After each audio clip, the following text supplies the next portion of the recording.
Okay, we're recording. Okay, hi, I'm Kim. I'm Brian. I'm Melissa. I'm Megan. And I'm Dylan. All right, All so right. we'll get our discussion going. So what is history? What do you think history is? Well, I am interested in history a great deal because it explains the world today and how it became the way it is. We have a really good situation in Canada with a pretty representative government that takes care of most of the people's needs and wants and desires and creates a society where most people are able to achieve what they want in life, or at least they have the ability to. So studying history, to me, helps explain how we got to where we are. Can explain where it came from. Yeah, for me, I think history too is, I mean, there's all different types of history. There's written, there's oral history, but I feel like history in general, it's a way for us to look at the past and able to reflect on it and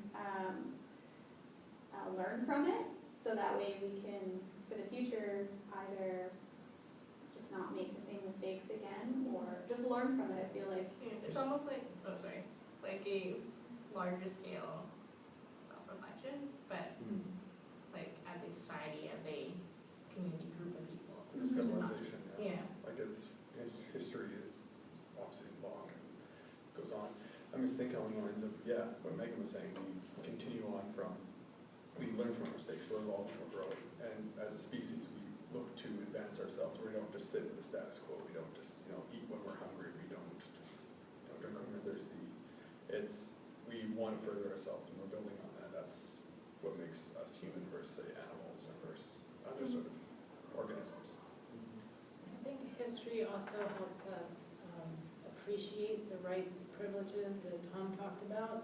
So, we can simply assume they've always been there if we don't know the history of how they came about, the people that fought for them, the people that suffered before many of the rights and privileges we have were put in place in society. So I think it just gives us an appreciation for what we have, and that helps us. And I think at the same time, we're creating history right now. So years from now, people are going to be studying what happened now. So, and how do you want them to look back? so I think you need to have an appreciation of not only where we came from and what's happened so that we have what we have, but also recognize that moving forward, we are creating history. So we need to appreciate that, analyze it with a critical eye. And I think it's a great philosophical question to think about how we will be looked at, 50 years from now, 100 years from now. What will people say about this time in history? And it's a fascinating question to ponder. It is, and how you feel like, how do you want to be remembered? How, and exactly, what do you want them to look back and see you as, really? It's also interesting to think about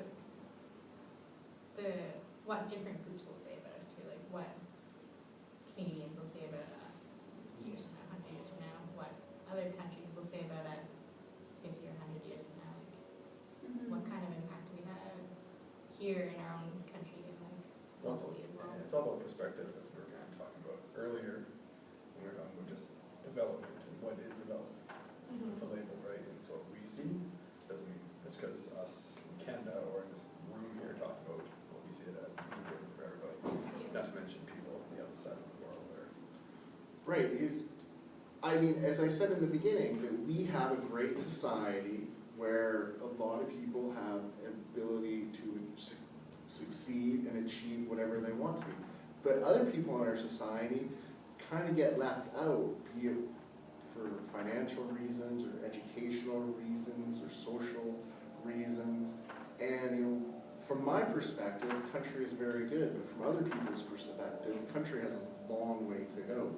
And right off the bat, you have to talk about the Indigenous population in Canada has not done a very good job taking care of our Indigenous people and providing them the same opportunities that are provided to us in this classroom. I was going to say, it's already almost at 5 minutes, so let's keep it moving here, just so we're not.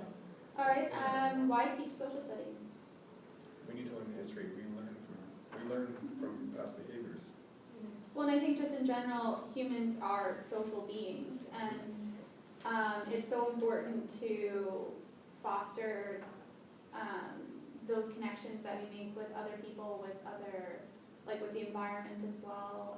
And I think it's just so important just for developing, it's a great subject, I feel like, for developing critical thinking and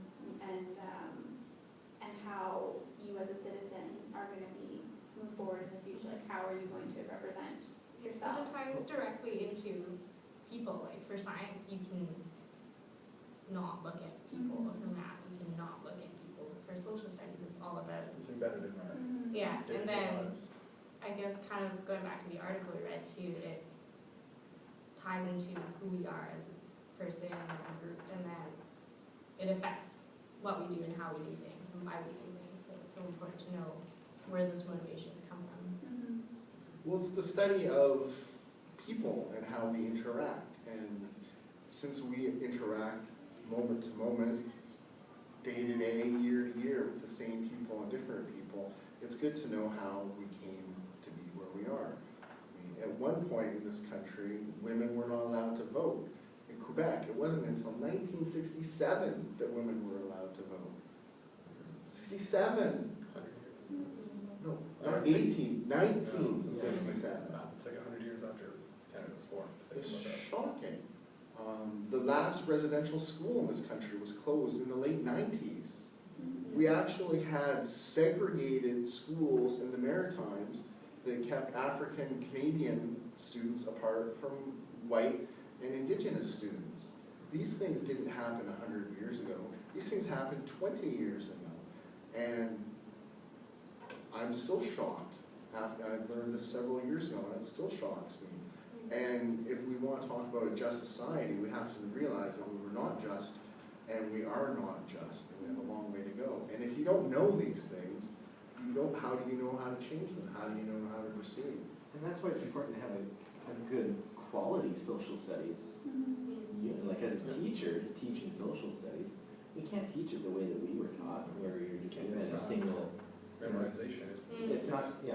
understanding, And I feel knowing like yourself. It's knowing not a who you single are. set of knowledge that's just being passed on to you. It's a collection of all these different perspectives and all these different views. And That's I mean, constantly how do changing. you make decisions as yourself and be a good citizen if you're detached from society, right? And I feel like you have an it's- understanding of it. Yeah, and it's like we said, looking at all these historical connections and implications that have occurred, but also looking at like the interaction between humans and their environment. I think that's huge.